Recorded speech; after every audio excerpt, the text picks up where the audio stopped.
What's up, everybody? What's up? I see the room is opening up. I'm glad to see everybody's made it through another week. Happy Friday, everybody.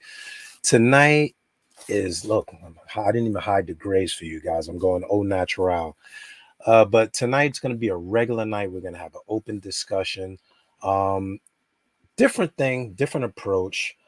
Once again, thank you for joining us for the live stream Brooklyn Aquarium Society's monthly live meeting and Q&A. I am feeling so sad missing you guys. The in-person meetings have absolutely kind of left me missing something, left you guys missing something. I've been trying to keep all the interactive conversation on all of our social media going strong, and trying to just support all of the other sister clubs out there.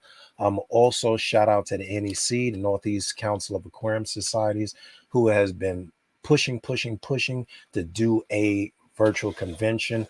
More on that will be coming very soon. I'm going to be making that announcement very soon.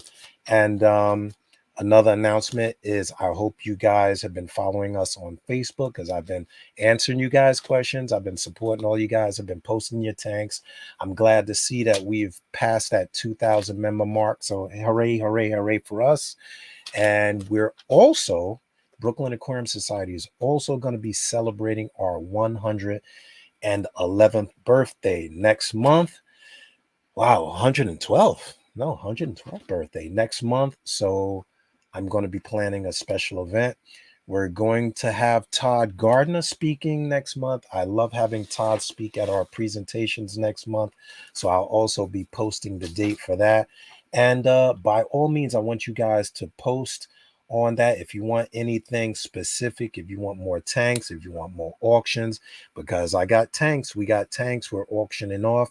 Um, we have equipment that we're auctioning off, and I'll be posting those things on our website as well as our Facebook page from time to time, because Facebook has been very funny about what you can sell. So we haven't been able to sell fish or anything like that, but we're pushing hard for the springtime.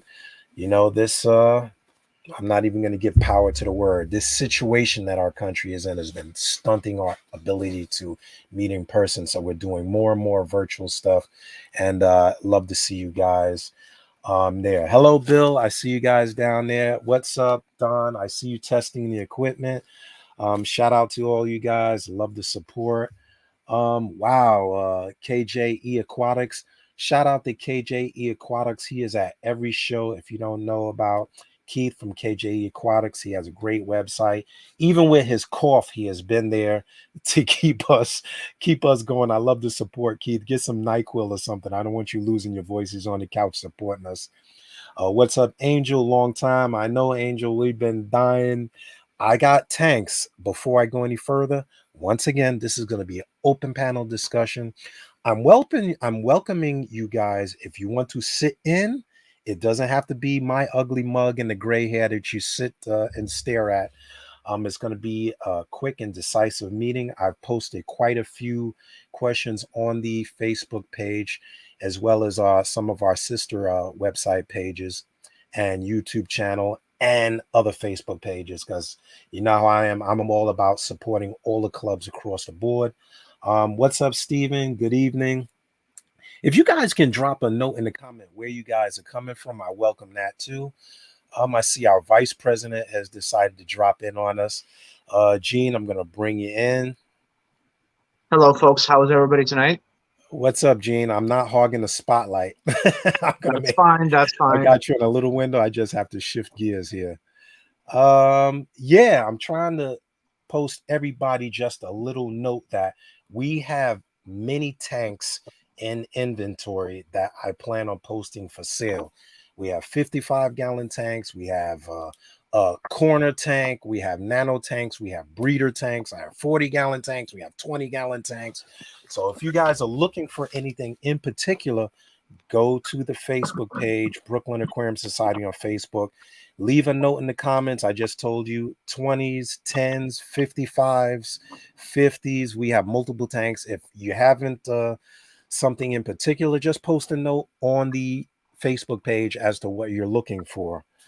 And what's up, Jeff? What's up? Jeff is another strong supporter.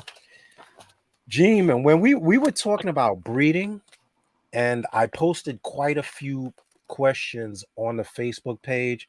So I'm gonna open up the comment board to anybody that has questions about breeding. Once again, I'm a fellow hobbyist, 40 years plus. Might have just that's why I have all this gray.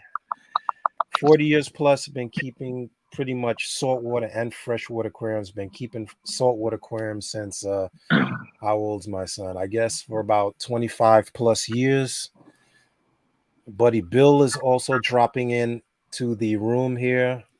Welcome, Bill. Let me see. Can we hear you, Billy? You're on mute, but I see you're trying to get in there. Okay, I think we can hear you now. Okay. Good teamwork evening, makes the all. teamwork makes the dream work, man. We So, just for those that are listening in, Billy and Melly that just joined us is an expert on Picture, I can't see. our fighting fish, the Siamese fish, also known as bettas. there he Mostly the is. We can see you, mostly the Bill. ornamental bettas, just in case anybody has questions about those. I'm sure that Billy is going to be our quasi expert for the night. Is that so, Billy? So far until they call me to come down and get the Chinese food I ordered. Did you order for everybody? Did you order No, for? Come on, that's not right though. We like Chinese food also. You I better. know that I know that we have been live for only about 7 minutes, but how are our numbers looking on Facebook? We got quite a few people sitting in. And for all of you that are seeing this little shot of the tank in the background, that is the saltwater tank. One of the other things we are going to talk about, we're talking about the betters, we're talking about breeding. We got a lot of people that are in the freshwater side looking to go into the saltwater, and vice versa. More than one person, actually, more than one keeper has told me that they were scared to go into freshwater, which was really, really surprising, which everybody puts such a big emphasis on how difficult they think saltwater is. This tank here is actually saltwater, one of the tanks that I moved all of my saltwater mollies into. It housed my kingfish for about 4 months before they got too big to actually look comfortable into the tank. So this is just a flagship tank to simple saltwater tank. There's no coral. It's live rock. Everything is built in 1/4 inch acrylic. There's no sump. I have space for a protein skimmer, but no protein skimmer. And this has been running for about 6 months now, maybe seven actually. Running, nothing complicated, perfectly capable of keeping clownfish or any other saltwater fish. I'm hoping my yellow clown goby pops up. When I put the camera there, he kind of goes into the bushes. Um, I can't point out, but there is live chaetomorpha in there, as well as plastic plants and some decor that I got from our friends at Pinplax. Shout out to Pinplax. I think Jerry Bostic, one of the King Mahafas of Pinplax, may be in the room. But also, you don't have to kill yourself with coral. Every saltwater tank does not have to hold coral, and every coral tank does not have to have the most complicated piece of equipment in it. And going back and forth, the same thing with keeping freshwater fish like bettas. Bettas do not belong in a bowl this big. Please, you can maintain bettas for housing them in a small container, especially those of you that are breeding them. And I'm gonna I see Billy smiling because when people think bettas, they really think, something this big with the betta fish in it. You can have beautiful tanks. I have seen bettas in 40-gallon tanks planted, and it is the most beautiful thing. They really, really stand out. If you see my black molly in there, you can see how big his sail is. When you put bettas in a big enough tank, like Billy, they can be like beautiful colored fish.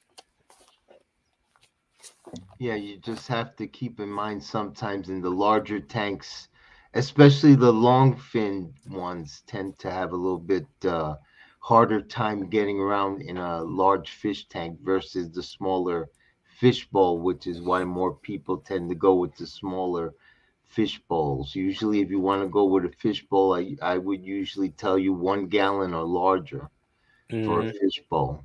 Ideally, a 2.5 gallon tank for one male. And if it's female bedders, you can get away with having a few of them in a tank. So you can have like 3 or 4 in a 10-gallon tank, as an example, with the females. They can be somewhat territorial as the males, but not generally as bad. And if you do have some plants there and other uh, decorations where they can take shelter if any one of them decides to become the boss of the aquarium, then the others will be fine. And one of the things, I don't know if you've used this, but I just started using this, Bill, for both my betta tanks and the saltwater tanks. And I can't believe I had these things sitting for a while and I hadn't used them. But those feeding rings, have you ever used the feeding rings? I haven't used one in a while, but yeah, they're definitely a good deal to use in most fish tanks with smaller fish like bettas, daniels, and things like that, where you can float black worms, tubifex worms, and things of that nature. Especially, I've been keeping multiple species in my cube, which is a larger tank, and the fish are smaller. And what ended up happening is I would put pinch full of flakes in the tank. It would go all over the tank. You don't know if everybody ate. I mean, I have Cory Doris in the tank as well, which would pick it up off the ground. But when I put the feeding ring in, it was amazing how much better it was at keeping all the fish fed. I mean, they had fuller bellies. It didn't cloud up or mess up the tank. So I said, let me put it in the tank with the betters because the pellets would fall all over the place and I could just feed exactly what they would eat. Right. So yeah, it's amazing. And that's been around for a long time. I'm trying to change my camera up and just get a good shot of that if I can. I got a little messy corner there right now. But yeah, you can use those for saltwater tanks. You can use them for freshwater tanks, and they're excellent at keeping the food in one place. So, just as co co comment. So everybody thinks bettas are the fighting fish. They're aggressive. The bettas that we see in the stores that have the pretty tails are not the only type of bettas there are. Some bettas are not as aggressive. I was lucky enough a couple of years back to get some betta smartaginas from Joe G, our late president. And I was keeping quite a few of them in what was it, a 30 or a 40-gallon tank. And the males, while they're not offhand as colorful, but once they are in the breeding mood and they start showing their gill plates, which will iridesce blue green, it's a totally unbelievable experience. Um, Another side mark,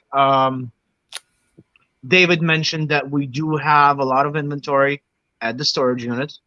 Okay, but tanks is not all we got. So if there is something specific that you're looking for that we might have, drop a line. Ask us if we have it. We might not have the thing, but we might have something similar or something that will work, especially in a pinch. Okay. And I see Donald Lang of New York Gold. If you don't know D, he's also a member of the club for quite a few years now. Um, we do have a 20 high, if I'm not mistaken. We got a 20 high tank, and we probably have 420 long. So give me a shot on the side note. I'm in the neighborhood. I can drop that by. you know, I've been actually, this whole COVID thing has just got everybody screwed up. I gotta look for you for the angelfish, brother. What happened with the angelfish, man? I completely sidetracking the conversation, but we got the angelfish man himself here, D Lang. And yeah, I have the 20 gallons for you. But I switched the camera, and hopefully you guys can see it. I'm gonna have to make it a little bigger, but that is the 45 cube where I have quite a few species. I have the peacock gudgeons in there, I have cories in there. I almost put a betta in there, but I have a lot of multiple species in this tank here, and you can see that now when I move towards the tank, they sit under the feeding ring. It's kind of hard to see, but they sit under the feeding ring because I've got them accustomed to feeding in that feeding ring. So whether you have the saltwater tank, the freshwater tank, the betta tank, those feeding rings are a really, really good thing to have, especially when you don't do a lot of when you're working, I hate to see don't do maintenance, but don't do as much maintenance as you're supposed to do. Shout out to our vice president here, Gene Kogan, because I've crossbred those Daniels, Gene. Like, I'm giving you credit because I never bred them until I visited So your father's setup. what did you end up crossbreeding? I crossbred the leopard Daniels with the long fin ones and the zebra Daniels, and I got a long fin leopard zebra, which is odd. It has So the you front part it's has speckled, stripes right? or speckled, and the Right. back on some of them has stripes, which is really a really pretty fish. I wish I could get a clearer. I'll post some pictures on the website, but I could not capture the eggs in the house. I set up just so for those of you to go back. Gene's father and himself have bred many species of Daniel and some of the nanofish, and I never had been successful in capturing the eggs. So what I did is I moved them outside in the summer with a heavily planted tank where they wouldn't predominate, they wouldn't predate on the eggs. And I was able to mix them and come up with some really strong species. This is the fourth year. No, I went to your house probably 5 years ago. This is the fourth year that I've managed to breed those, and I've come up with some really spectacular long finned fish, like really pretty long finned fish. So David, that is totally awesome. So surprisingly, from my experience, Danny Orario is genetically is quite simple. So they will inbreed with on other and I'm not exactly sure if what they call the speckled, like the celestial Daniel or whatever the case might be. Mm-hmm. Genetically, I think it's the same thing. That was a trait that was probably developed. I'm not sure if it's an actual different subclass. So they do mix, and Mm-hmm. they will inbreed. But once you are breeding in, you got to be careful about the drop tail because they are prone to scoliosis, and that seems to be genetically transferred. Okay. I, I got that inside. I got that from one that I bought from the store inside. It bred, and I did get a few that had that gapped tail, Right. but that actually happened when I mixed the neon Daniels, which not always purebred like those glow. I guess not the glow Daniels, but what they call the neon Daniels. Oh, okay. And I Neon. ended up with the Yeah, neons bent. have that as well. Yeah. I ended up with the bent tail. So I have them inside now because they stayed outside. That's the other thing about those fish, breeding them outside in a heavily large enough system. They're very weather tolerant. I had them out in 40-degree weather in December. I wouldn't recommend it, but they're very cold hardy, and they become a very strong strain of fish. I've had some 3 and 4 years now that I've brought inside, moved them back outside in the summer, moved them back inside in the winter. Very strong fish. Well, Danios specifically are a hardy fish. They mainly live in streams with running water, where the water does get relatively cold. And once again, remember with breeding Danios, remember their natural environment. It's a river, so the eggs usually do not stay by their parents. They will get drifted off by the current and whatever not. I think when it comes to feeding fish, sometimes feeding rings are great, but sometimes we forget to observe the fish and just look at the fish in terms of the physiological structure. How is the mouth positioned? Upward. They Is it feed. upward? It's like I want to say their It lips. depends. It depends on the fish.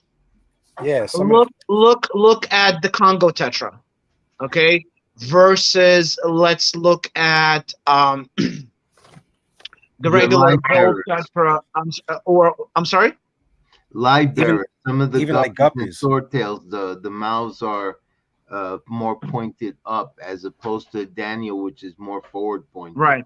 Yeah, Or let's take a look at a hatchet fish, for example, where the mouth is based up, right? So the feeding habits really reflect their mouth structure. If those that are pointing up, they're more, more used to genetically through evolution to pick things up from the top of the surface, whether it would be a fly landing, a mosquito, whatever the case might be. Right. Okay, versus we have catfish that it's obvious the mouth is located on the bottom, so they're going to be picking up things of the bottom. So depending on the type of fish you have in the tank, sometimes it might be a matter of taking different feeding strategies instead of just, do a one feeding and expect all your fish to be fed. And the manufacturers in the hobby are actually very keen to that. That's why they make wafers for they make wafers for catfish cores and so forth. And some of us that know a little better, zucchini works as well. I never got them to eat that damn zucchini. I put the zucchini in there, and but it depends on which catfish too. I mean, if you get a fish that's never eaten it, you gotta kind of get him and get the fish into that gauge of eating, or that it's actual something for it to eat, other than just dropping it in the tank, which a lot of us do too, and then we end up with like old tank syndrome, which is the nightmare that doesn't exist. I hate hearing like old tank syndrome because my saltwater tank, which I don't have on camera now, but that tank's been running at least 25 years. So old tank syndrome would have hit it about 5-6 times already. But most of the time it's from all of the food that accumulates in the sand bed. And eventually that nitrite, that cycle becomes off and you end up with an ammonia spike. But they look at clean water. So, better bowls, goldfish bowls, a big thing. A lot of the soot and things sits, and if you don't remove it from the tank, you got a clear tank that is actually toxic. Because, like you said, if a fish feeds up and the food falls down, here's the fish's mouth. It goes past it, and it's still facing up. It doesn't, in its natural shape, go down to feed off the floor, so you end up wasting food. But So I think David, just kind of to throw it out there, uh, Lee and Python have some great products. oh yeah, they Okay, do. especially when it comes to the gravel vac or whatever the case might be. But sometimes I wonder, especially in those situations, are we doing good or bad? Are we creating an instant ammonia or nitrite spike by us doing the gravel? That's true too. That's true too. Saltwater people, for my saltwater people out there, and I'm gonna post it. I'm gonna leave it for you to answer in the comments. How many times have you had an algae spike after you've cleaned the tank? like, like you've cleaned the tank, and all of a sudden got that hair algae where your rocks start looking fuzzy, or you say, "Oh, I got diatoms," or you start getting that dusting on the rock. Um, when you kick up that soot into the water column, you can create a great, like, all that sediment creates another spike. You can Right. release all of that toxic stuff into the water column, which is We had the creator of the No Spill speak at our club quite a few years back. God bless him. He's passed away 2 years, 3 years ago. But that was one of the topics of his discussion is how you use the gravel filter. And he always recommended cleaning it in sections at a time, not hitting the whole tank, but cleaning it sections at a time, like Gene had mentioned. And the same thing in better tanks. Like, I got to ask you, Bill, when you clean a better tank, do you change all the water out? The answer in my case is yes, only because the containers are not that large. Yeah, because the difference, like you said, the container is not large. Right. And I see Now, that. in general, when it comes to doing water changes, if you want to hopefully reduce the probability of having some type of ammonia buildup, would be to do gradual water changes. And by gradual, generally about 10%. For the smaller tanks, like a 10-gallon tank, you're talking about 10% a week. If you're talking about a 30-gallon tank, 10% a month. Of course, other the number of fish is also going to affect that particular equation. The more fish you have in your tank, the more frequent your water changes are going to have to be.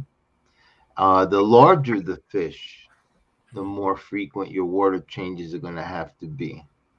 So obviously, if you have a 10-gallon tank with two guppies, you're only going to do a 10% water change a week.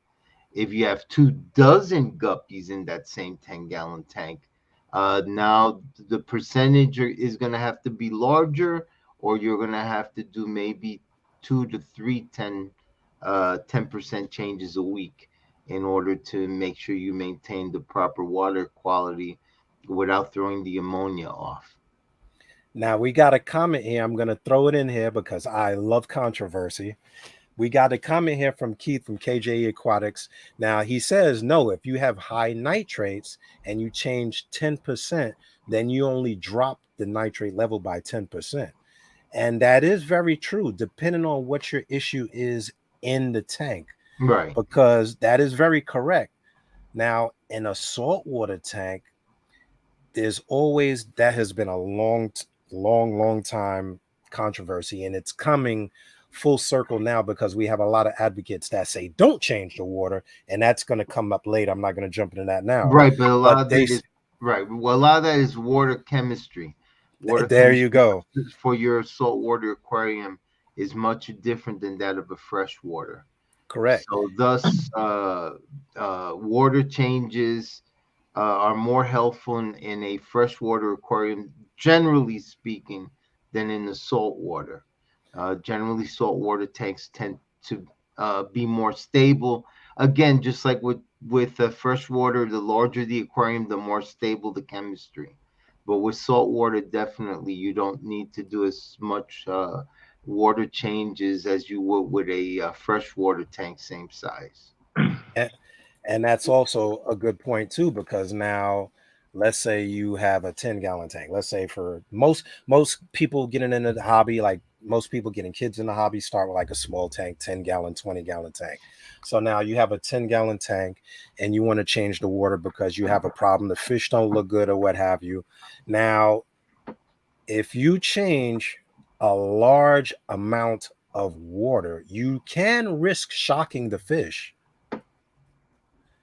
and that is a gray area because if you don't change the water correctly, you can end up with one or two things. Either people change the water and it's not the right temperature, or they change the water and they don't match the conditions of the Right. water that they're changing. Either the pH is different, the temperature is different, Some some or just the folks water quality is different. Right. Some folks can get around that by keeping buckets of water so that the water is properly aged, so that when you do a water change, the water coming in is not going to be vastly different than the water coming out.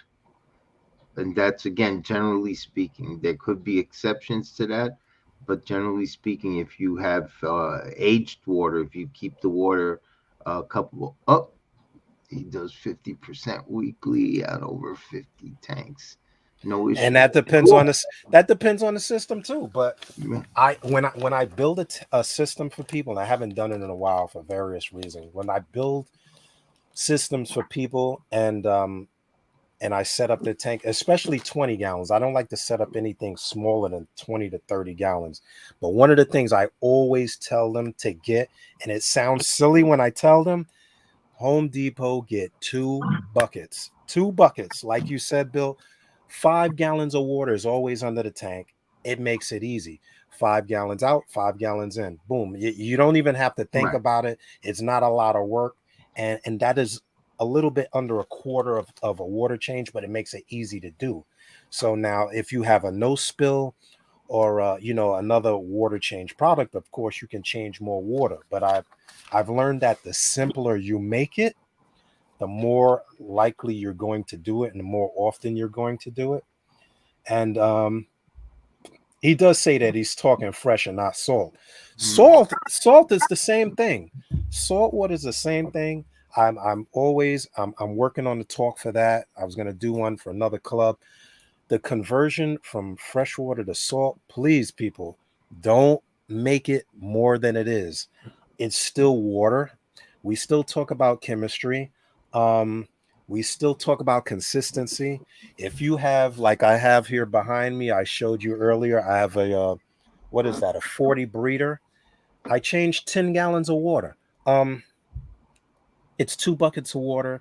The more often you do it, the better your water quality is. But I will admit, the 125 upstairs, I probably changed water 3 months ago. And that's not saying that you should go and change water 3 months ago. I also have an aquarium controller on that tank telling me if the pH is going down. I know it's becoming acidic. I know ammonia or whatever is changing. I have a controller monitoring the parameters of that tank. And I also use test strips. Don't beat me up. Test strips are 10 seconds. Boom. I can go through 5 tanks with a test strip. Boop, boop, boop, boop, boop. And I can say, this ammonia is up, that pH is down, this is up, this, that. And then I can go in and change it.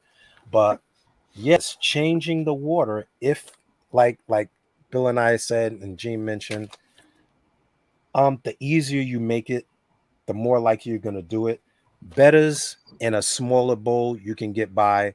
They have become, in many cases, accustomed to those drastic water changes because they're a more domesticated fish. We've been breeding betters and keeping them in more controlled environment, whereas a lot of saltwater fish are wild caught.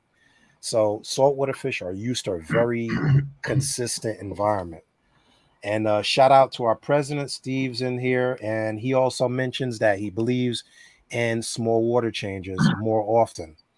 And Steve has a lot of tanks. So big hats off to you. I have kind of kicked up my game because when I go over to Steve's house, I see how many tanks he's got. But he also has storage for his water. I'm talking about buckets. You can go out and get large container storage. They have 20-gallon containers. Actually, you can go to Home Depot and get a sturdy, not a cheap one, but a sturdy Rubbermaid container that'll fit under a 55-gallon tank that'll hold 20 gallons of water. And use that for your water changes. You get two of them, do that for your water changes, easy peasy. Um, but yes, once again, when you're trying to breed fish, you got to have good water quality or you're not going to get them to breed. That's another reason why I couldn't breed those Daniels, because I realized I wasn't keeping the water clean enough. They like the drop in temperature. When the temperature drops in the summer, I see baby fish outside. So I've started setting the heater in my cube here. This cube is 50, it's 24 inches high by 24, whatever, whatever. I don't know if any of you guys have done it, but I set my heaters to go off at a certain time at night so that the temperature goes down slowly and then it comes up slowly in the daytime. Because I see them outside maintain fluctuating temperatures. I mean, I have no heaters outside. Mother Nature doesn't have a heater. I mean, we're keeping fish that are like you say, grow up in rivers where the water's moving, that fluctuation can go between 78 and 70 degrees. It doesn't happen instantly, but I've seen pretty good progress and no die off in the fish in doing that. So I'm easing in. If any of you guys want to prosecute me, leave it in the comments. I welcome all prosecution. Fluctuating the temperatures a bit, kind of inducing them to breed by keeping not so level, you know, uh, guidelines or whatever parameters. I'm looking for the word. So lighting. How do we feel on lighting? Do you light the better tanks? Do you light your Daniel tanks? Where do you guys chime in on that? So before we actually chime in, I just want to say on the topic of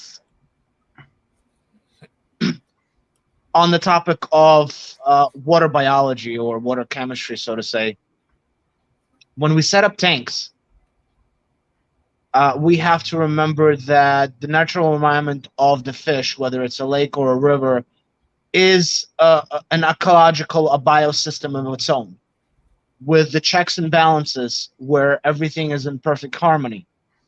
There is enough plants, there is enough gravel, there is enough of substrate under the gravel, whether it be clay, whatever the case might be, as well as the biological factor, the bacteria that are in the water, and that creates a perfect system. That is what we're trying to recreate in a tank. Now, going back to the feeding issue, we have to remember that in a natural environment, nobody comes to a pond or a river or a lake and just sprinkles food.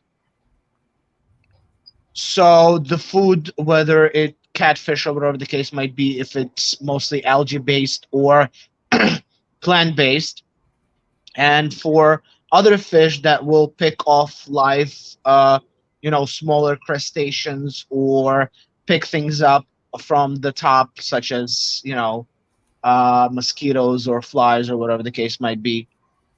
One of the things that I think that is a big, big factor in the fish hobby that we sometimes say, "Oh, let me just sprinkle some food." I think most of us are overfeeding our fish. A lot of us are overfeeding the fish. I Okay. was I was overfeeding my fish only because I realize, especially in the breeder tank, when I'm breeding very small fish, they can't get to the food when it's moving the way you can do in a smaller tank. So I was definitely overfeeding the fish, which when you go to clean it, you kick it all up. And I'm like, okay, well, Right. you don't think you are, but you are, because once again, in a river, they go to the food's not dropped on them. The food is usually in one spot or in slow moving water. Right. And So KJ, I'm just going to shout out, no apologies accepted. We all welcome all comments. Every comment is welcome. And everybody has their own way of water changes, and there is no wrong way to do it. There really isn't the wrong way to do The it. the comments are just a reflection of the fact that the aquarium, main, maintaining an aquarium, everyone's experience is different. Some people will swear by larger water changes, some by small water changes. Some may keep certain fish together that others would uh, pretty much shake their heads at, saying like, "What the hell are you doing? These guys will kill each other." That's So me. everyone's experience is is way different. Um, And a lot of them work. for Many for ways work. There's no example, one way. right? I successfully bred some zebra Daniel a few years ago, and what I did there was I simply took a 2.5 gallon tank. I lined the bottom with glass marbles, and then in the evening I took two of my female zebras and one male, put them overnight in the tank, and sure enough, the next day the eggs were all lying in between the marbles, so the parents couldn't get to them. And at that point, I simply removed the parents.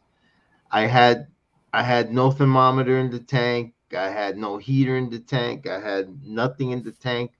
The eggs hatched within 24 hours or so, and I raised somewhere around 50 or 60 of the baby zebras, and hardy, very hardy. It's amazing. Now I seen Gene set up like that too. I didn't get. I don't know what I did. I don't. I didn't do the marble thing. Oh yeah, I did. I did it with River Rock. I did it with the River Rock with the bigger ones. Right. But I think the marble is a better idea. But the eggs seem to sit on the marble. I mean, they get to some of them. A majority of them fall Yeah, between yeah. them. Some will fall on the marbles as opposed to between the marbles, which is ideal. So yeah, I'm sure that the surviving eggs may have been 60 or 70% of the actual spawn, but I was able to raise a bunch of them. I sell meds. Okay, So cool. just as a side comment, Danios particularly, the females are usually the hardier fish. Oh yeah, the bigger Hmm. ones. The females Yeah. are usually the hardier fish. They're usually bigger in size. So when you are breeding Danios particularly, I would actually encourage you to put two males with a female.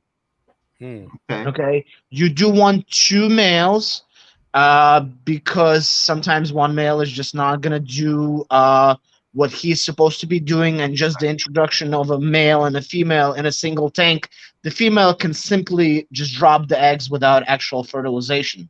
Right.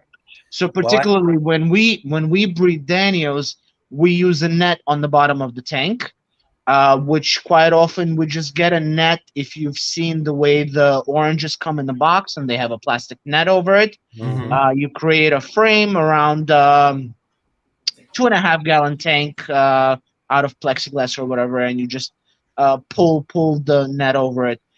The eggs, quite often, a lot of fish eggs initially are somewhat sticky. yeah.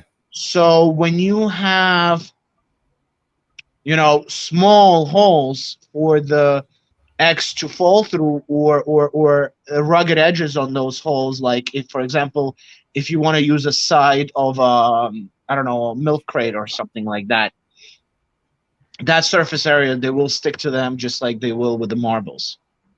Well, Going back to, and I hate to go back to this, I know that we're having great discussion. Water chemistry.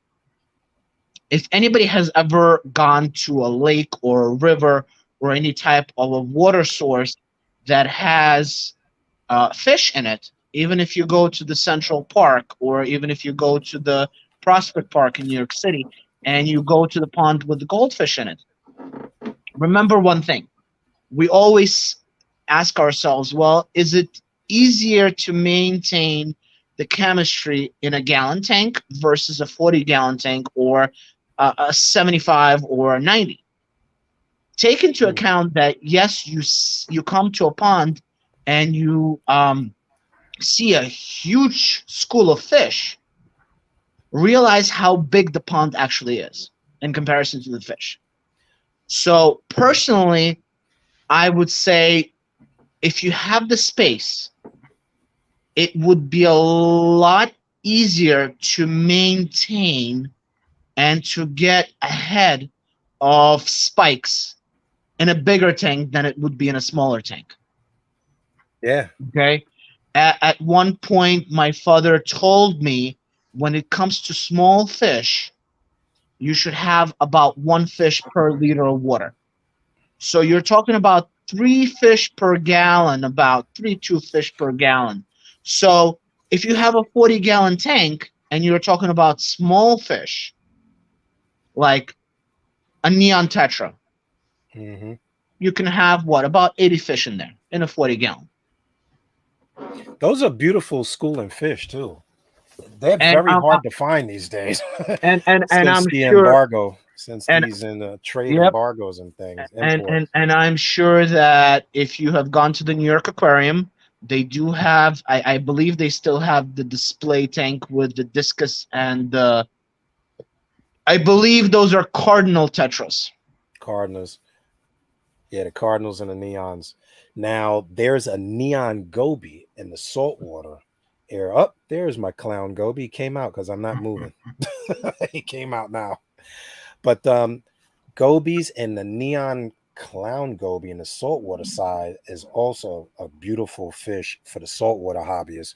But the thing with them is when you're changing the water and cleaning the tank, those fish like these gobies and firefish, and I've even seen triggerfish do it, will jump straight up, jump.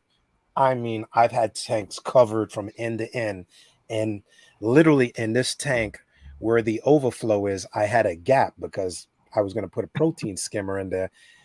I had in the middle of the night, 2 in the morning, I had a sand sifting goby jump through a space this big, jump straight through it and come out on the floor. And those smaller fish will tend to do that. If the water is out of whack, they tend to jump more, or if you have the water level too high, like you fill the tank. That's the other thing. You'll see this tank, the water level is a little low. If you fill the water too high and you start getting the heat from the water hitting glass, you get a warm section in the top tank, the top section of the tank. Don't ask me. I've done a lot of experimentation. If you look at this tank, you'll see that I have a heater in the overflow section. I also keep a heater in the upper section. And there was a variant. Like the upper section, of course, near the light was warmer, and the fish tend to sit in that spot. And if you walk past the tank, they would jump. So I had that problem with the Daniels. I guess I had them in a small tank. I had to move them away from where I was walking because I had them in this area where I guess I was coming back and forth, and they would dart real quick and do all kind of crazy stuff. But have you had that issue with the water chemistry with the bedders, Bill? Like Up to now, how often do you change the water in there, and do you actually test the water? no, I don't test the water. Generally, the water from the tap comes out at 7, and Okay. and you know, fortunately, all my beds have done very well. I usually change all of their water twice a week. All right.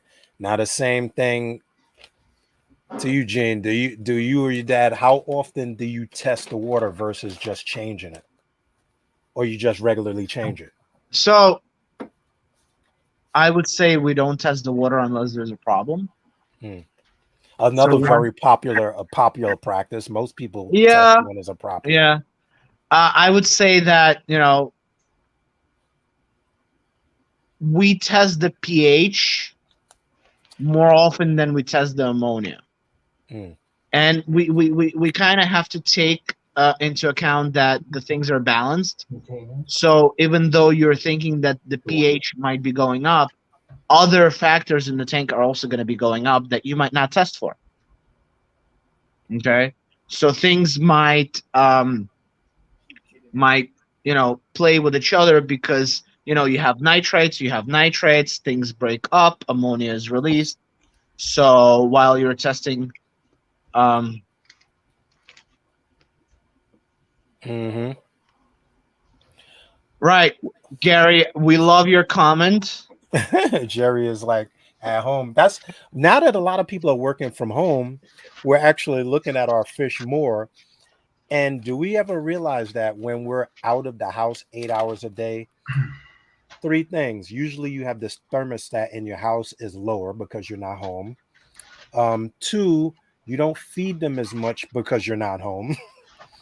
And three, usually we don't have the lights and things on. There's no activity in the house because we're not home. So now that we're home more, our pets, dogs, cats, fish, everything have been forced to adapt. We talk about us adapting to pandemic. We don't really think about the animals adapting to the pandemic. If you're not home, obviously you're not going to feed the fish. And Steve says he got a fish stuck in a crate. How the heck do you get a fish stuck in the egg crate? Oh, probably when it tried to jump. When they tried to jump out of the tank. Um, we don't do it a lot now. Back in the days when we didn't have like all these different ways of communication and talking about how we maintain the tanks. We used to cover our tanks with egg crate. That was very popular way of keeping the fish from jumping out. I've had a prize crown tail betta actually jump out of a little 1 gallon bowl, and it was on the floor, and I wanted to cry. It was one. I think you probably saw that fish, Bill, too, because I got it at one of the at our auction. A beautiful white crown tail betta that I had for probably 3-4 months, and I just saw it on the floor, and I had to like take a step back and says, I never thought about covering my betta tank, and the damn fish jumped out. Yeah, you got the Liz. I learned now. Was there a cover on it? Not right now, no, but I do have covers that I usually put on them, especially if I'm transporting them around to put them in shows and stuff. Yeah, and the dang old fish jumped out, and I went to the hobby store and I bought one of those little round. They make them out of like wood, like little decorative. It looks like a reef, a little round like reef type thing. You're always gonna have one or two that are gonna eventually jump on you. But I made a little net covering. I took some stocking material, and I just glued it to that little craft thing, and I made a cover for my little betta bowl. Because I was so mad. That fish I think cost me like $25 too. It was we hate to lose a fish, especially when it's an expensive fish. Yeah. And my saltwater people, oh my god, that you love because it's gorgeous. Oh, they're our pets. Is a fish we have a long time. Look, Don says Bill is getting his Chinese food. Bill's getting ready for that Chinese food, man. Oh, I already got it. That's why the betta's in there now. I took a break. That's why the betta's in there. So I turned off my camera so you wouldn't see an empty seat. Well, why can't we use those soup containers? If you clean them out enough, they're actually bigger than what you get at Petco. You're not really going to keep them in that. Actually, these containers I purchased at the Dollar Tree. Dollar Tree, shout out to Dollar Tree. And they have these correction. Nice, watertight lids that you can snap onto them. Okay, I'm gonna write that down because that's gonna be in my next dollar store video. Yeah. And FYI, Dollar Tree is $1.25. What's up with that? Yeah. I'm like, I hate it's called inflation. Inflation. It's called capitalism too, by the way. Hey.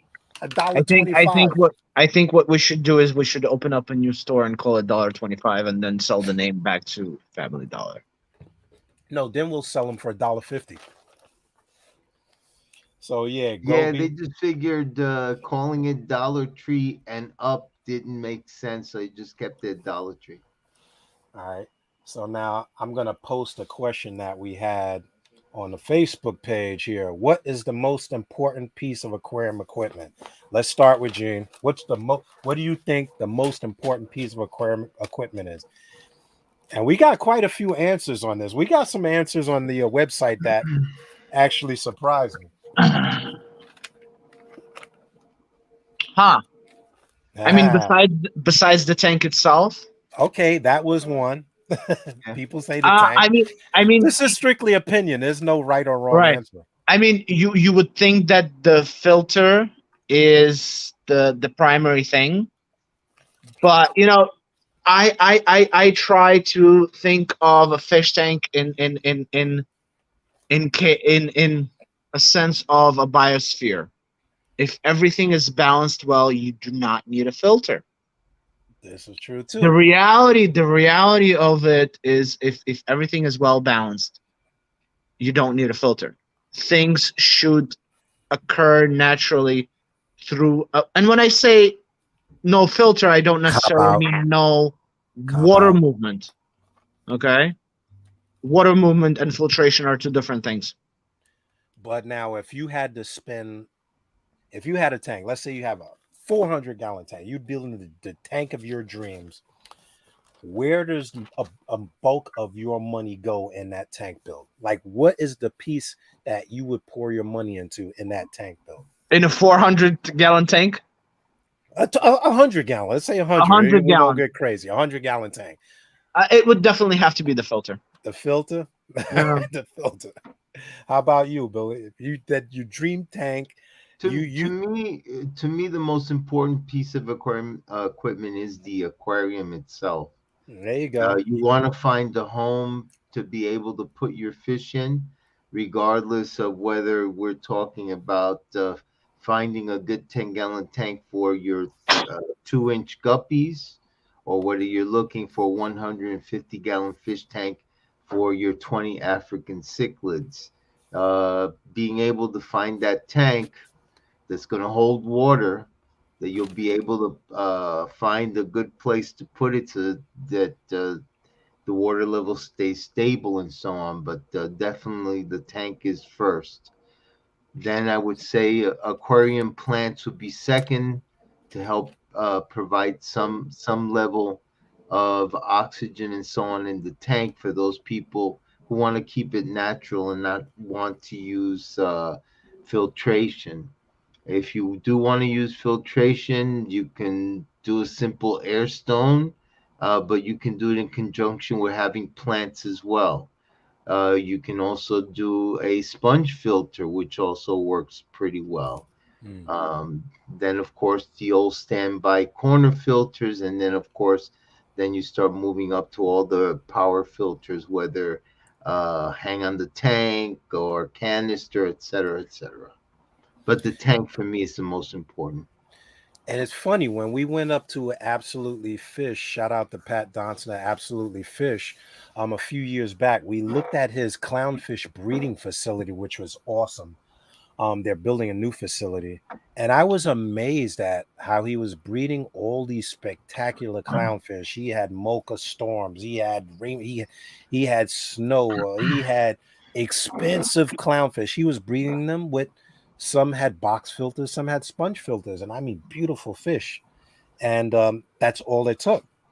And we were trying to breed these clownfish, all different size tanks, all different size setups, and no luck. And he just had the formula. Um, Me, like you said, I agree with you guys. Like here in this tank, there is no filter other than what you see in that picture. I built um the first prototype of this tank, and I want to say I'm not knocking any company. Before Red Sea and these guys made the all-in-one tanks, we were making all-in-one tanks like with Matten filters and just putting the biofiltration inside the Matten filter. So those companies built on those already put in place processes and really took them home and improved on them. But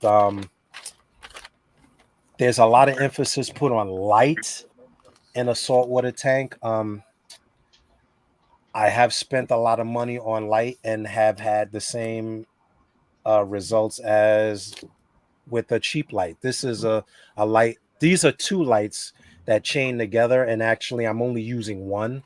It's a LED strip light that I think it was Right. about $15 or $10. You could connect up to six of them, but you can see how bright this light is. This is only one light, and it's in the far back of the tank. So I used to say light, and on our website, and I'm going to read the results. We had 3 people say light. We had 5 people say filtration. We actually had 6 people say the Aquarius, and I never thought of it being as thought of us as being a piece of equipment. But of course, you can have the most expensive tank in the world, most expensive fish, most expensive light. And if you don't know what the heck you're doing, it'll end up at our garage in auction because they people run out by a lot of stuff. You don't know about the fish you're keeping, or you don't really understand what it is that you've bought. And when it fails, you kind of say, oh, salt water is too hard, or growing live plants is too hard, or keeping bettas is too hard, and you give up on it. So I will also say the tank itself before the filtration and before the light, and that's my opinion, because I have seen the seams on a cheap tank break. And if you're married and your seams on your tank break, you might be looking at the lifetime on the couch, buddy. you, or maybe even divorce court. I've seen 100-gallon tanks leaking at the seams. It is not a pretty sight. Not a pretty sight at all. Steve is saying that his comment is saying in the saltwater protein skimmer is the most important piece to him. I spoke to I we had Joe Aiello talk at one of our club meetings a few years back, and I was like, oh my god, I'm trying to keep this little tank. I had a little tank, and what size protein skimmer did you think was good for it? And he says, Dave, he says, let me ask you, if you have a 20-gallon nano tank, why is the protein skimmer important when you could change that water? And he had a good point. Like you say, in a better tank, if I could remove the nutrients that the Hey, protein David, hold skimmer. on. What's up? There is some sort of interference. I don't know if it's on my end or it's on the stream line. It's on the stream. Do you hear something? Billy, are you I hearing don't hear. David in a weird way? No, I see. No, I see everything clearly. I don't see Okay, any. then it's my line. Sorry. Okay. We It might. forgive you. We forgive you this time. Next time it's the tar and feathers. But yeah, the protein skimmer or the filter, you could spend a lot of money on a Yeah, filter. definitely for salt water. But even for fresh water, if I've seen people with the fluval FX big fluvels on like a 30-gallon tank, and I was like, well, you can change a lot of that water. Or you have a very expensive filter, and here's the other cardinal sin: you never clean it. So you have a really big filter on the tank, but you never clean it. Mm, So what is the filter doing if it's dirty? yeah. Yeah, but definitely the filtration in salt water is a lot more important than that in fresh. Again, all things being equal, um, there will always be exceptions, but definitely salt water, definitely a lot more goes into the chemistry of a saltwater aquarium than its freshwater counterpart.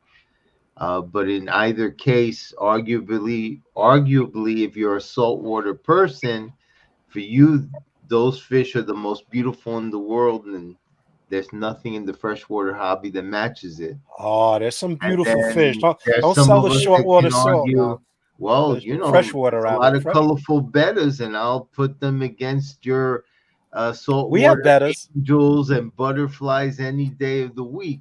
So everyone has their opinion about fish. Definitely, gobies are interesting, whether you're talking about the freshwater or the saltwater ones or I the have brackish the water. There's a I lot have the of gorgeous clowns. gobies out there. Period. I have the clown gobies in the freshwater tank, the really tiny bumblebee gobies. Yeah. They're so tiny. I think that's my favorite fish right now. Like Yeah. we go through trends because they're hard to find in the store. That's Yeah. one thing.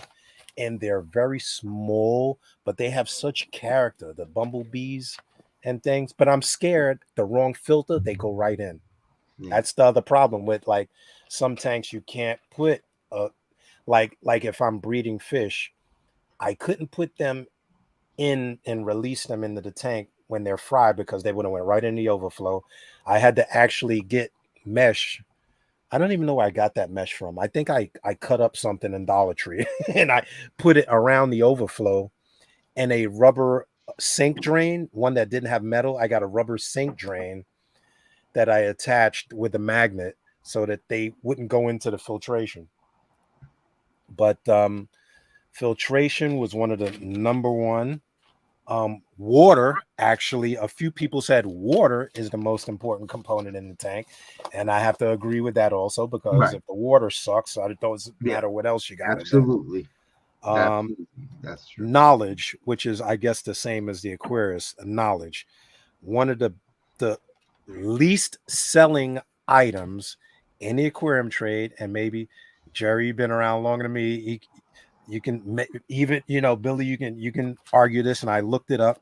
Survey: one of the least selling items in the pet store is a book. How many Agreed. people buy a how-to book on how to keep fish before they buy the tank.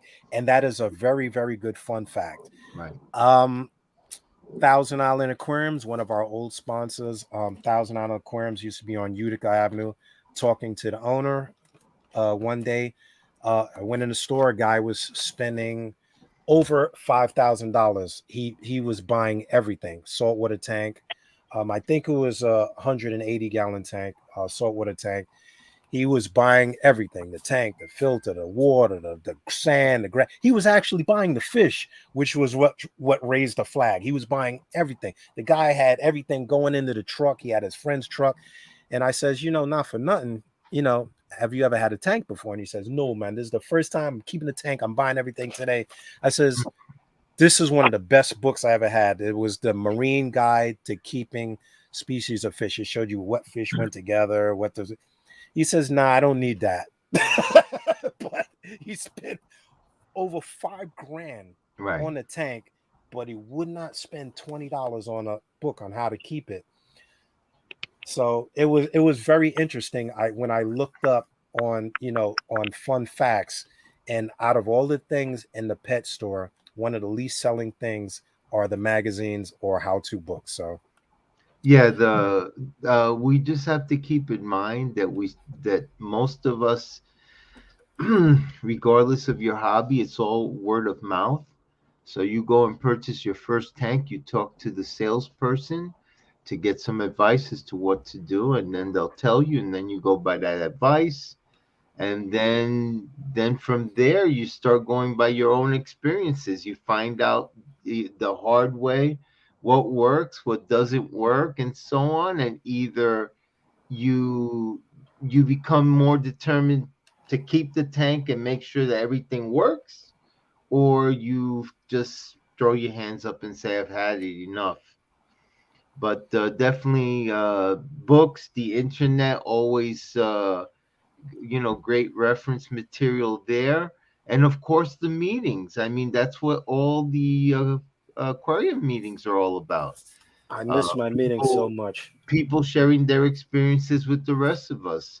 Some of them on certain aspects of the hobby, such as lighting, filtration, water chemistry. And usually these meetings do draw a good number of people because they want to know. They want to see, well, what have I been doing wrong? This is what I've done. This has gone wrong. What can you tell me that I can change to make everything a lot better? And of course, then you also have more experienced hobbyists who also attend the meetings, and they'll share their experiences. And this is what keeps the aquarium societies going. Well, Information, you can information, and also, yeah, camaraderie too.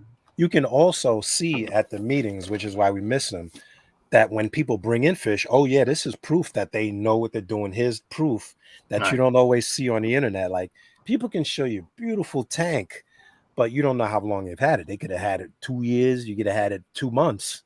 right. Nobody ever shows when anything goes wrong. Somebody And, brings in homebred Corys, and somebody else will look at him and say, how did you do this? I can't do this on my own. oh How the man, hell did you pull this off? What am I oh of course. missing? Yeah. And shout out to Lisa Quilty, one of our members that breeds absolutely fabulous fish. I mean, I don't know a fish she hasn't bred. She gave me Smeardina. What is I probably hacked it up, but the Yes, bettas, Maradina. Yeah, the they're one of the Smeardina wild bettas, beds. Right. she was breeding the wild bettas. I didn't know that they didn't bubble nest. Some of these bettas, I didn't realize that they actually kept the fish in their mouth. And one day I just had babies, and I was like, "Oh my god, I did it!" I was like, "I Well, don't know what I did." Smaradina is not a mouth brooder. It's a No, bubble nest builder like Splendens is. but Um, it pulled them down. I had them in a little hex, mhm. and it had them in the baseline of the tank. I never saw the bubble nest. That's strange. Yeah, It that's was really odd, but it was a really odd thing. But you were able to see that this person actually kept the fish. You could right. actually see the tanks. Um, one of the things I wanted to do when Mhm. we get back up and running is do more of the meetings where we show the tanks. We used to do the SIGs back in the days. Right. The Where SIGs or special interest groups for people who want to get into specific types of fish like killifish, bettas, live bearing fishes, or even wild bettas, because wild bettas can be far different than the domestic ones. Hmm. Going by what Gene said a little bit earlier about aggression, generally a lot of the wild betta species, the males can get along with each other. There will be some aggression between them, but generally, if you give them enough space, they stay out of each other's way. Examples would be like Beta rubra, Beta cocaina, Beta smardina, Beta embellis. Some of the larger betta species, like Beta bellica, which grows to about 5 inches in length. I think Wow. Vernorum is another one that grows to almost that size. The former is a bubble nest builder. I think Vernorum might be a mouth brooder. So Hmm. a lot of interesting differences with some of the better species that some people would be very into if they actually saw it. The fact that generally speaking, when it comes to all the mouth brooding bettas, it's the males that hold the eggs in their mouth, with as opposed to the mouth brooding cichlids. In the majority, almost all the species, it's the females that hold the eggs, although there might be some exceptions that I'm not aware of. Yeah, and so now, am I correct in saying if you had a dream tank, it would be full of bettas? Would Oh you? gosh. Or I don't would it you're no, more I of a could I dream could fish room I guy, would more need of a an room, I would need an entire 6 bedroom house for them. just a wall of tanks. Yeah, yeah. Build my own house. Uh Oh, who was it that did that?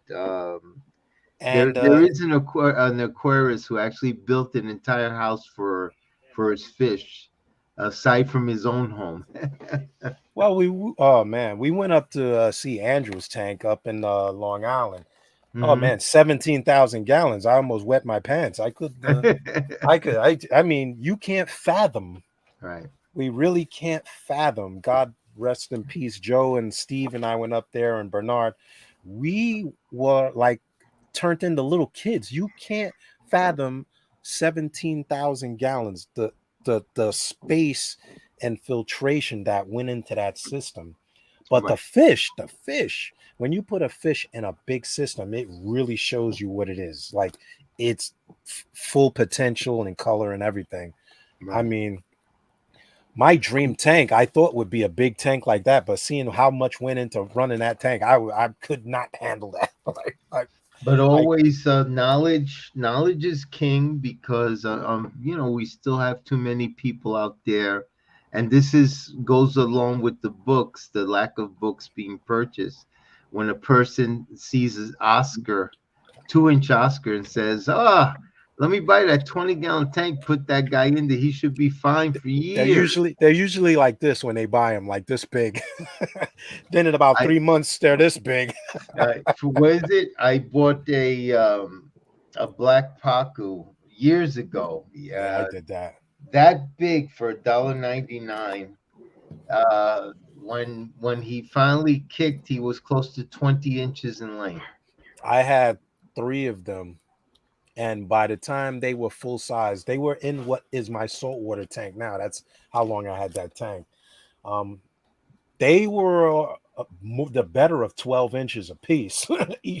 I was feeding them chicken, like they were past pellets. I was feeding them the skin from the chicken.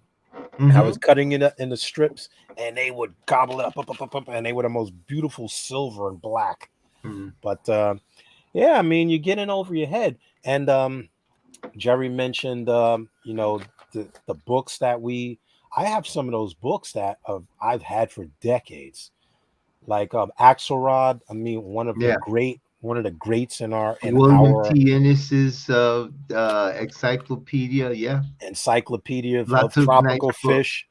I bought one of those at our auction. That I was Yeah. like, oh man, somebody's getting rid of this book. That has to be in Oh, my I used to collection. freak out looking at all the different fishes there were.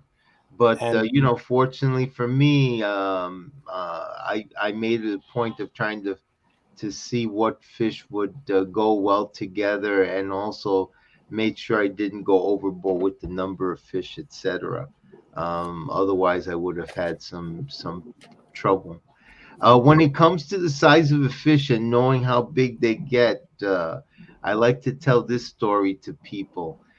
Tropical Fish Hobbyist magazine has a mail call section.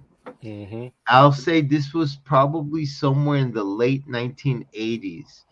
A person wanted some information because he had just purchased a dwarf sturgeon fish. Ooh, can't Now, even the get one of those dwarf anymore. sturgeon he had was definitely just inches in length, not huge. So he wanted some information. So then the guy in the mail call goes back to him and says, "Well, I have some good news for you and some bad news for you.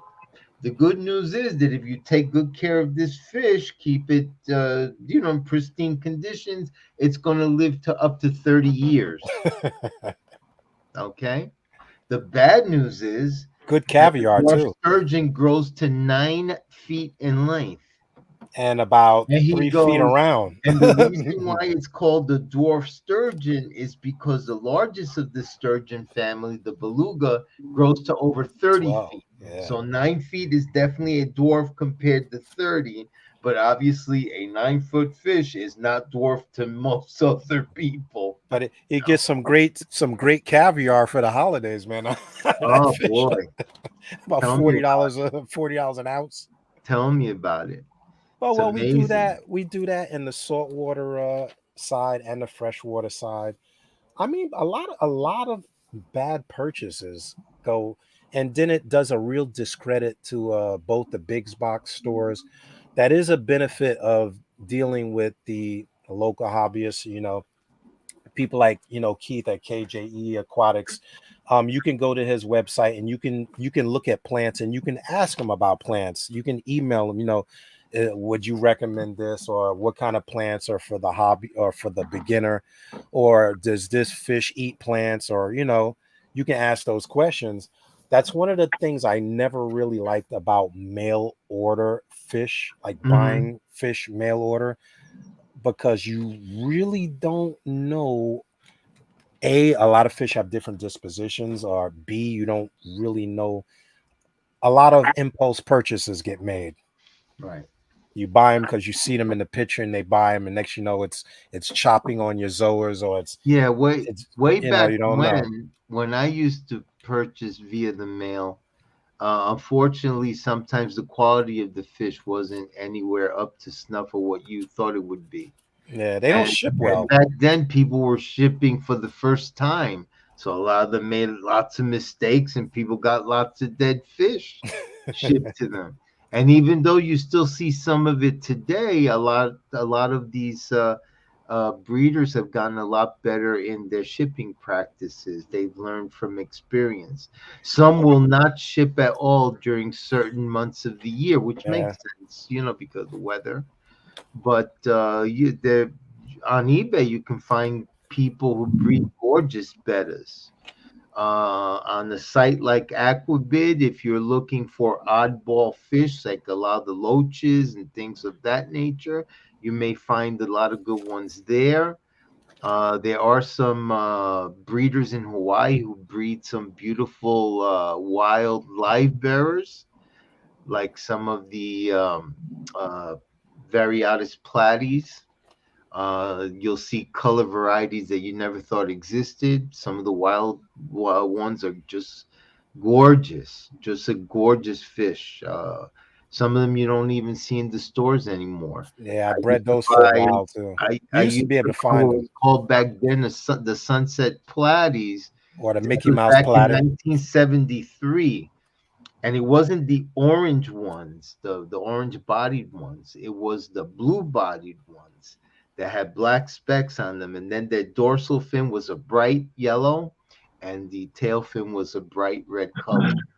For the males, and the females were a more brownish gray color. But what beautiful fish those were. Now they refer to those as the blue parrots, but even then, there's not too many people that Nah, The wild ones were probably the most beautiful. Oh, The wild, gorgeous. because you never know if you bred them, you never knew really what you were gonna get either.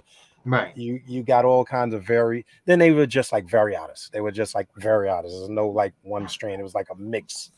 Right. But I tried getting those over to the salt really slowly, and that really they're a fish that are adaptable too, but it didn't have that luck. Um, Then, just touching on breeding fish, for example, somebody who breeds cories, they might get a spawn of anywhere from 30 to 100 eggs. But if you're breeding a pair of bettas, you can get anywhere from 100 to 900 eggs laid by the female, depending on her size. So in that particular case, if you do a good job with the water conditions and so on, just imagine trying to raise in a 20 or 30-gallon tank 900 baby bettas. Uh, this will be one of the few times when you'll actually see the males get along with each other because there's so many of them. 900 fish, you figure at least 200 are males. yeah, when So, you're a dad, the males are not about to, they'll spar with each other a little bit, but the tank is going to be so crowded that they're not going to be able to pick out territories and beat each yeah. other up. So that's one of the few times when the males will get along. And then what you can do as they get larger is you can pick out the best 4 or 5 that you really want to keep, separate those out into bowls, and then just simply start either donating the others to various fish clubs or either trading them in or selling them to your local pet stores. And I'll just say, Gene, I don't want to keep you on here a long time. You can go. I know you had some surgery done. If you feel sore, just let me know. We're gonna be wrapping it very soon. Um, gonna jump down to another item that we were talking about. We were going into the tanks and what's up, Al Teresi's here. Shout out to Al. Hey guys, it's been a while. Want to say hello, hello, Al. Welcome. Hey, Look, Al, what's up, buddy? look at that. He's got that movie star pick. How many shots did you take before you got that picture for for your icon? My picture sucks. He's got the movie star pick A there. happy and healthy 2022 to everybody. Happy New Year. Happy New Mhm. Year. Yeah, I usually stay it up until February. Then I'm saying, all right, that's it. Please, my tree will probably be up until February. Uh, some Um, people said, no, I stopped with the Happy New Year after the first. Forget about the rest of the month. Now, here's another question that we got from the Facebook page. If you could change one thing about your aquarium, what would it be? I would have definitely did my overflow a little higher with smaller holes because I didn't expect to breed fish. This was just going to be a native species tank from like killies and things that I caught locally at the beach, and they just grew too fast. They outgrew the tank in months. But I would definitely every time I build a tank or I build like I work on filtration, when it's done, I always find a way to improve it. Like I always find something I could have did better. If there was anything that I needed to change, it really has would have nothing to do with the aquarium itself. It would have to do with me. Uh, be a better fish keeper always, Hmm. which I think the majority, if not all of us, strive to be. We want to be the best fish keepers that we can be, so that we can maintain our tanks at optimum condition and maintain the beautiful fish that not only we have, but maybe for those people who want to try fish keeping in the first place, whether it's saltwater, freshwater, or brackish, there's a great selection of fish. Um, and when it comes to resources, you have all the clubs, all their websites, whether we're talking about the Brooklyn Aquarium Society or North Jersey or Norwalk, etc. There are many great fish clubs all across the country. There are also wonderful YouTube sites. Joey Mullins, the king of DIY, is one example. Simply Better. Her name is Taylor. She has that site. great reference on breeding bettas and so on. So there's many other YouTube sites where you could look up the care. Aquarium Co-op is another one, and I really do want to give a shout out to all these people because all of them make great contributions to our hobby. And Yes. really, the hobby, there would be no hobby without all these people. There And would I be. have to, yeah, I have to say also, people ask about Take how care, you bud. make videos. Yeah, ask how you make videos and how come you don't make one then, or how can you, when you do this hobby and you actually put a lot of work into maintaining the well-being of these animals, it is not like you just throw videos out there. Like God bless the people that making 3, 4 videos a week, 4, 5 videos a week. I will never take my tank apart and put it back together just to make a video. My first and foremost concern is the hobbyists, the animals in there. And sometimes, like you say, you have to give definite credit to those guys that are maintaining multiple systems. They're keeping fish. They have fact-based knowledge and a track record to prove that what they're helping you with they have done, and they have a track record to prove that it works, which is one of the things. Like when you look at a book and you're looking at proven practice, you can actually say that this practice is proven, and these guys have been doing this for X amount of years, and that the practice is works. um Joey, he spoke in our clubs. We try to get a lot of these guys at our clubs in person when we had the in-person meetings, because it is very inspirational when these guys show you that, look, here's my tank. Like, I pan around the room. I have down here 1, 2, 3, 4, 5, 6, 7, 8, 9, 10 tanks in this area. You just don't see them, but saltwater and freshwater guys will say, can you keep a clownfish in the tank with no filter or sponge? Okay, let me try that, keep that and test it out and prove it, whatever the case is. But yes, it is one thing that I would change in my tank. Yeah, the hobbyist. I'm always changing because I want to see what works and I want to see what doesn't work. And when people are trying to get into the hobby, I try to take the intimidation piece out. Like, why don't you want to set up a saltwater tank? Or why don't you want to try? I've had many people come to my house and look at this tank and they don't know whether it's saltwater or freshwater. I do that on purpose because you don't know whether it's saltwater or freshwater because there's no complicated equipment connected to it, but is the best of both worlds. So I try to keep everything as simple as possible. KISS method. Keep it simple, stupid. Keep it simple. And that's it. The hobbyist always changing. When we got in a hobby, I'm sure, Bill, when you got in a hobby, most of the stuff that we're using now you haven't even heard of, wasn't even invented yet. When Right. we were keeping fish, we didn't have LEDs, we didn't have protein skimmers. The one that most recently blew my mind was when they were talking about using vodka in the saltwater aquarium, and here I am trying to My picture that. wife thought I was nuts. I have a bottle of vodka in my freezer marked aquarium only. Do not drink. Those are Do not very drink. happy fish in that saltwater Do not aquarium drink. with all Oh, that vodka. my fish are happy. I pour orange I juice have in to there, find maybe a out now pop. if the Puerto Rican rum does anything for them positive as well. Well, it depends. What kind of fish do you have? With a twist of lemon, I need, right? I mean, I need a twist of lime. I'm gonna twist. Well, we do use lime water to Mhm. alter the pH, and to break down the calcium. And so a little lime water, a little vodka, and it's a party over there, baby. Uh, the, and just again touching on books, definitely I would tell some people that if you want to get any type of literature concerning various aspects of the hobby, or even touching upon certain types of fish.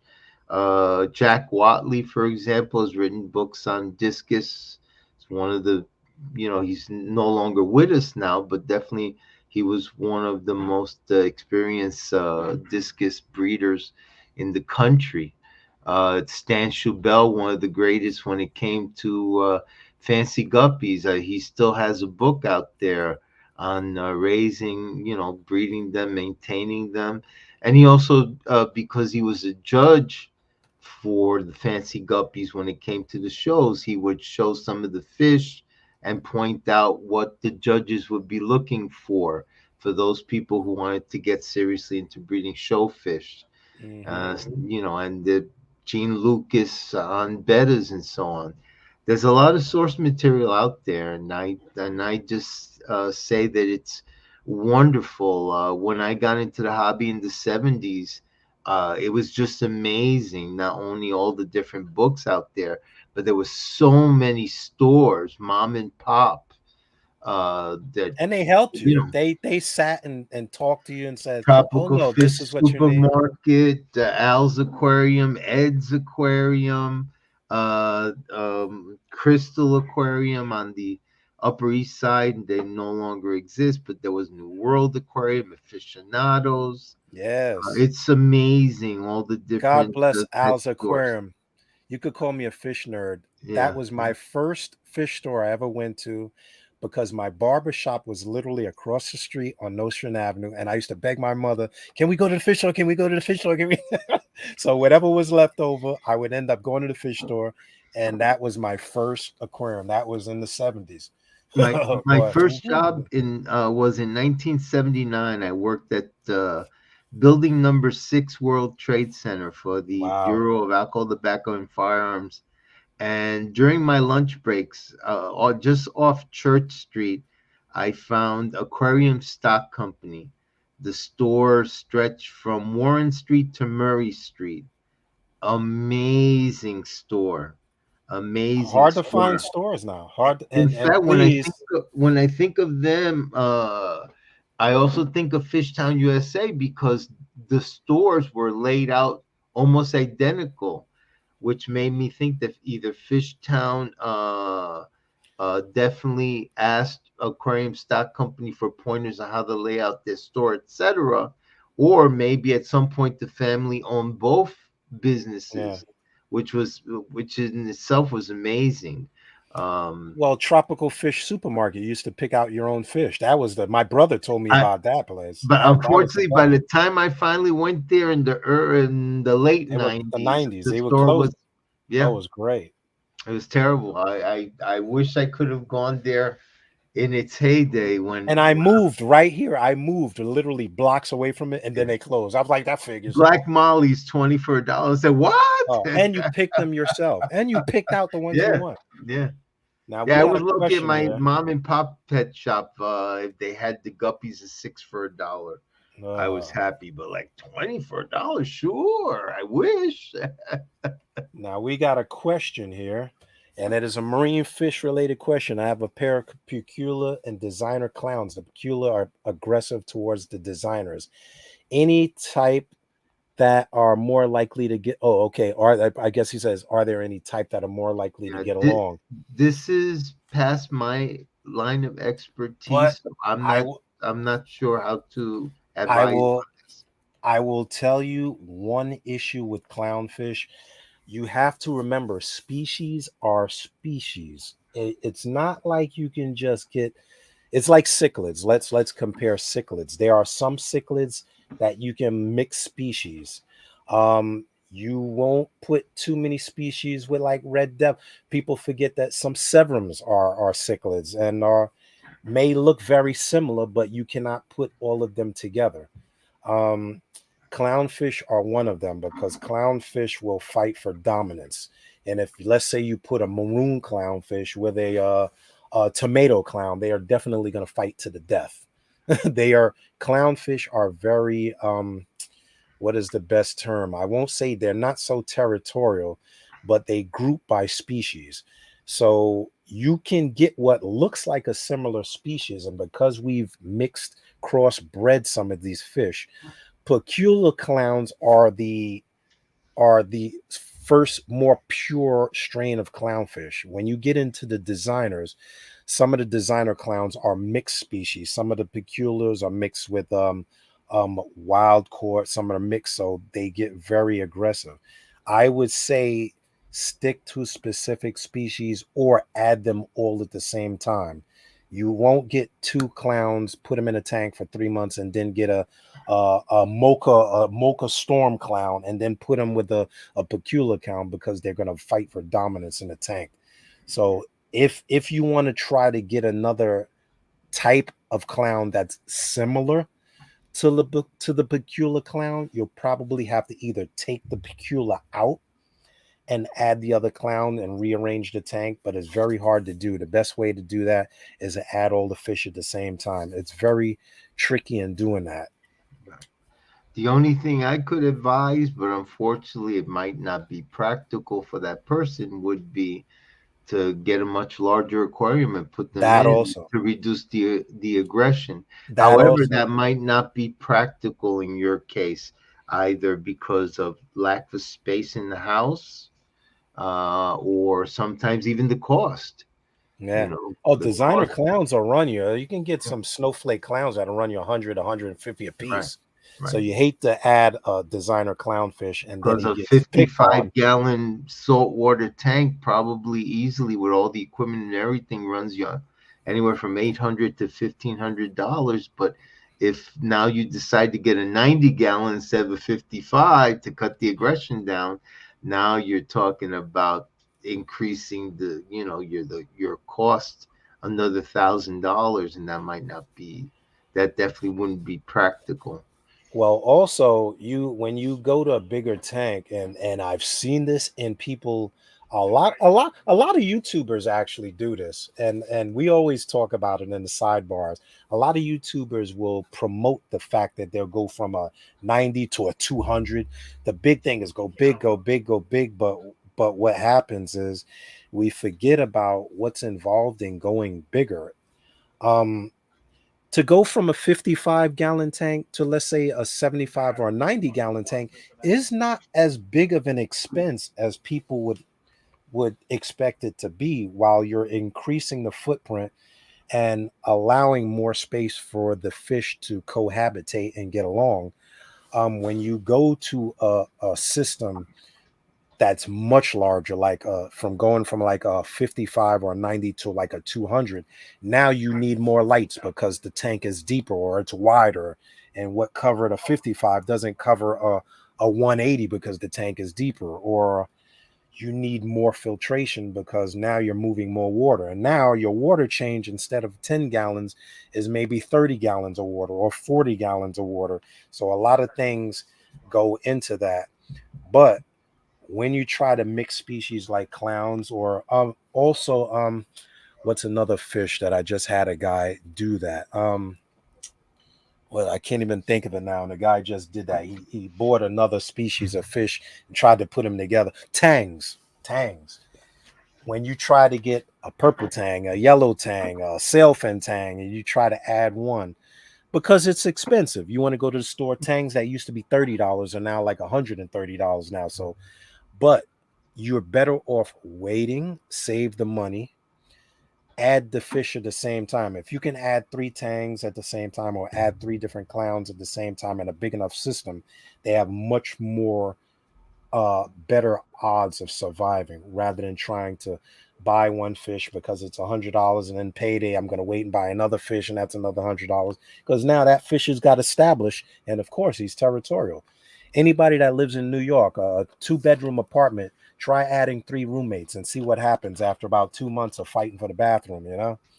Somebody's going to end up hurt. you know um Yeah, I would advise that person to change the surroundings to see if that might cut down on the aggression.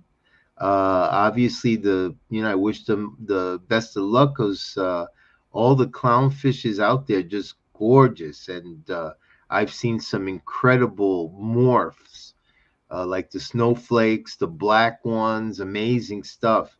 For those Amazing. people who live in the New York City area, Manhattan Aquarium on West 37th Street between 10th and 11th Avenue, they have a gorgeous selection of saltwater fish.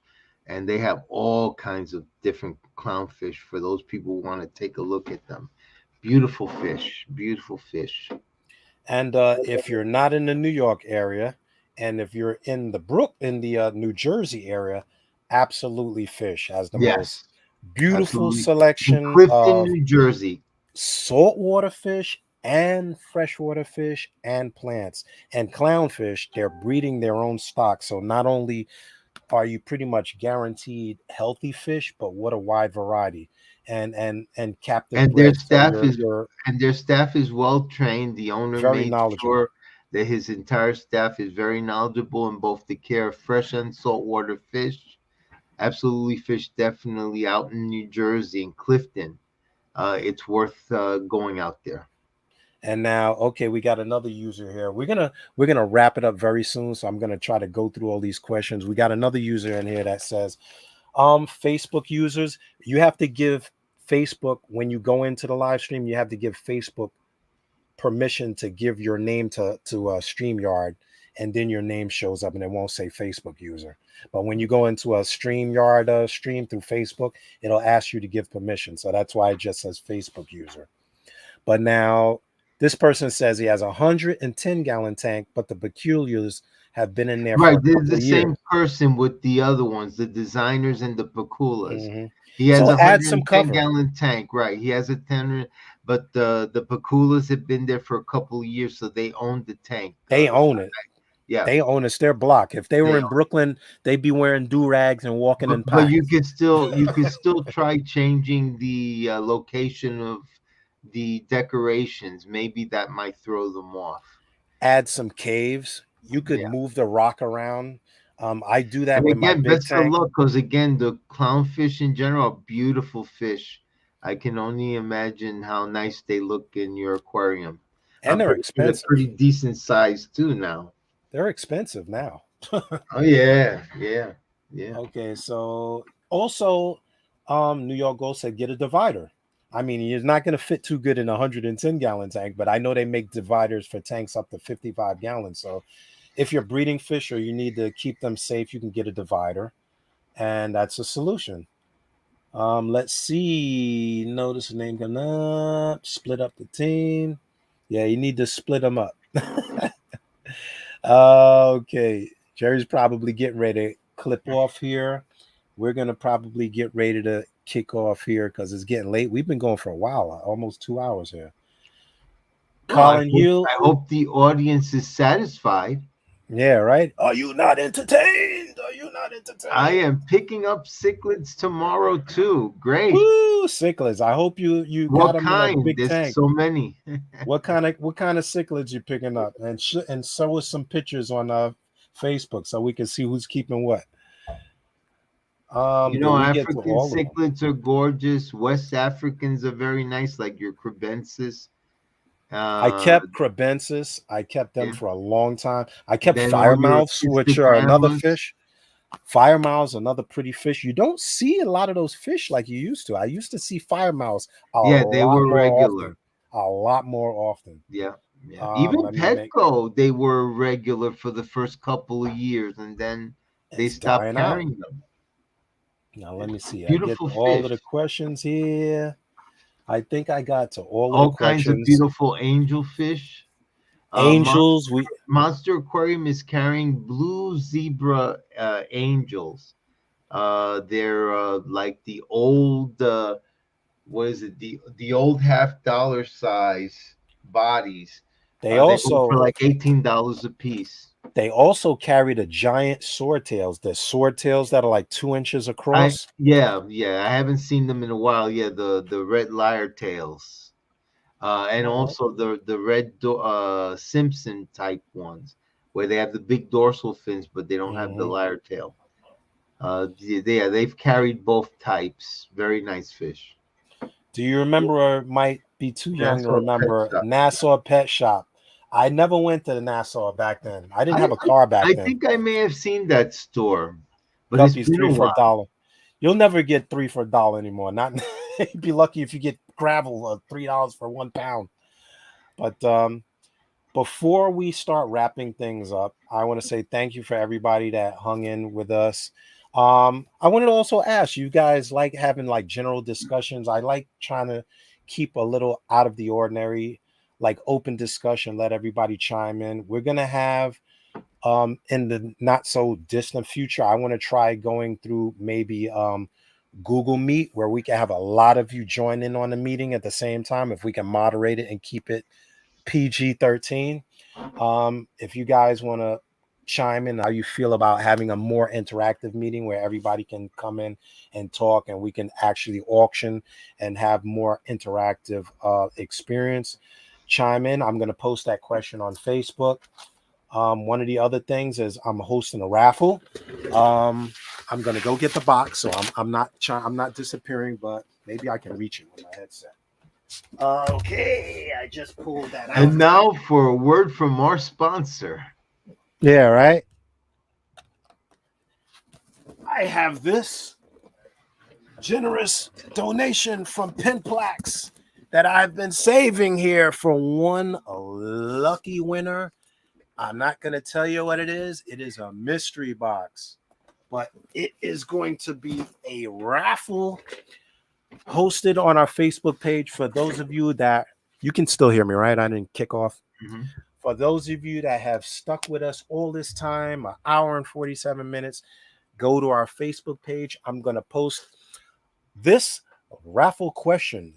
Is going to be a raffle question, and only those of you that stuck this long are going to get that first opportunity to win it. For those of you that have not, I'll post another question. Maybe I'll be nice and give them a shot. But what was the most important thing to you in Aquarium? The biggest number of votes went to filter. So I'm going to post a question. What's the most important thing raffle in your aquarium? And I'm going to pick how many people put the answer filter in there. And then I'm going to have a random drawing for those people that enter into the contest. And that's our way of both big up to our wonderful sponsor. Thank you, Jerry, for donating some stuff to us. I'm putting the power to the masses. Pinplex been around a very long time, making not only plants, but they make a lot of stuff. Check out their website. They have filters, they have inserts, they have all kind of stuff um, on their website. So check them out, and shout out to Pinplex. Shout out to Jerry Bostic for donating to us. And thank you for all of our supporters and sponsors to the Brooklyn Aquarium Society, because without you guys, we couldn't be around for 111 years, 112 years before we know it. I hope Um, that everyone that was watching were able to pick up some pointers that they feel that they benefited from actually watching our live stream. We thank you all for being here. We hope that finally, within the next year or two, finally this damn COVID thing will be a lousy, distant memory. Unfortunately, some people decided to use the forum for COVID as a thing to divide us as a nation, and I find that disgusting. I love my fellow Americans. I don't have to wave the American flag in their face to prove how much I love my country.